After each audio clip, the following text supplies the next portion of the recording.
उत्तराखंड में भले ही चारधाम यात्रा 2024 के कपाट खुलने के लिए अभी वक्त बचा हो, लेकिन बद्री केदार समिति इस यात्रा को और सुगम बनाने के लिए अभी से जुट गई है। यही वजह है कि बद्री केदार समिति समय समय पर बैठक आयोजित कर रही है। इसी कड़ी में एक बार फिर बद्री केदार मंदिर समिति ने बोर्ड बैठक आयोजित की, जिसमें आगामी चारधाम यात्रा 2024 को लेकर कई प्रस्ताव पारित हुए। बता दें कि इस बैठक में सबसे ज्यादा खास बात जो रही वो है त्रियुगी नारायण मंदिर क्षेत्र को वेडिंग डेस्टिनेशन के रूप में विकसित करना। दरअसल जब प्रधानमंत्री Narendra Modi global investor summit 2023 के लिए उत्तराखंड के दौरे पर आए हुए थे, इस दौरान उन्होंने अपने भाषण में उत्तराखंड को वेडिंग डेस्टिनेशन के रूप में विकसित करने की बात कही, जिसके बाद से ही लगातार राज्य सरकार भी उत्तराखंड में वेडिंग डेस्टिनेशन पर जोर दे रही है।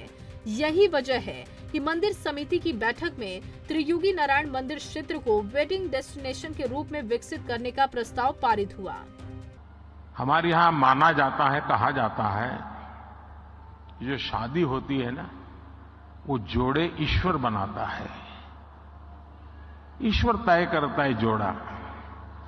मैं समझ नहीं पा रहा हूं, जोड़े जब ईश्वर बना रहा है तो जोड़ा अपने जीवन की यात्रा उस ईश्वर के चरणों में आने के बजाय विदेश में जाकर के क्यों करता है?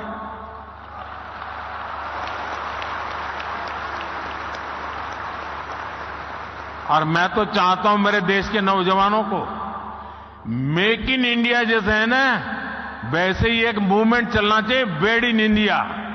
शादी हिंदुस्तान में करो।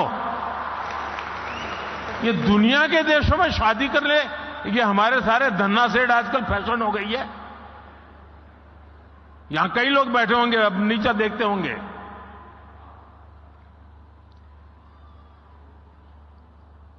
और मैं तो चाहूंगा आप कुछ इन्वेस्टमेंट कर पाओ न कर पाओ छोड़ो, हो सकता है सब लोग न करें, कम से कम आने वाले 5 साल में आपके परिवार की एक डेस्टिनेशन शादी उत्तराखंड में करिए। वहीं बीकेटीसी अध्यक्ष अजिंद्र अजय ने कहा कि हम भी उत्तराखंड के महत्वपूर्ण और पौराणिक मंदिरों को वेडिंग डेस्टिनेशन के रूप में विकसित करने का प्रयास कर रहे हैं। साथ ही उन्होंने कहा कि ऊखीमठ स्थित ओंकारेश्वर मंदिर में प्रथम फेज का निर्माण कार्य शुरू हो चुका है, लेकिन त्रियुगी नारायण मंदिर में अभी भी आधारभूत ढांचे में कई कमियां हैं।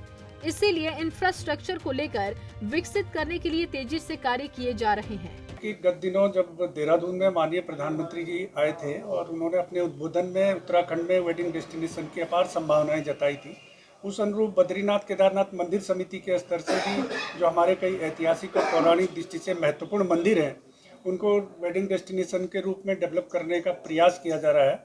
इस क्रम में जैसे ऊखीमठ स्थित ओंकारेश्वर मंदिर है, ओंकारेश्वर मंदिर में शीतकाल में बाबा केदार की पूजा वहीं पर संपादित होती है और उसको भी हम वेडिंग डेस्टिनेशन के रूप में डेवलप कर रहे हैं। और वहाँ पर हमारे प्रथम चरण के निर्माण कार्य प्रारंभ हो चुके हैं, द्वितीय चरण के निर्माण कार्य भी शीघ्र ही हम प्रारंभ कर देंगे। इसी प्रकार से त्रिजुगी नारायण है, त्रिजुगी नारायण की भी जो महत्ता है वो वेडिंग डेस्टिनेशन के रूप में है, लेकिन वहाँ पर आधारभूत ढांचे के कई तरीके के कमियां हैं, तो उनको हम सुधारने के लिए वहाँ पर इंफ्रास्ट्रक्चर डेवलपमेंट करने के लिए और जो अन्य भी वहाँ पर यात्री सुविधाएं हैं उनके विकास के लिए हम वहाँ पर तेजी से कार्य कर।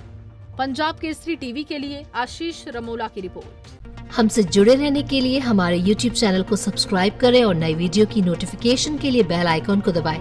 अगर आप ये वीडियो Facebook पर देख रहे हैं तो लाइक जरूर करें और ज्यादा से ज्यादा शेयर करें। धन्यवाद।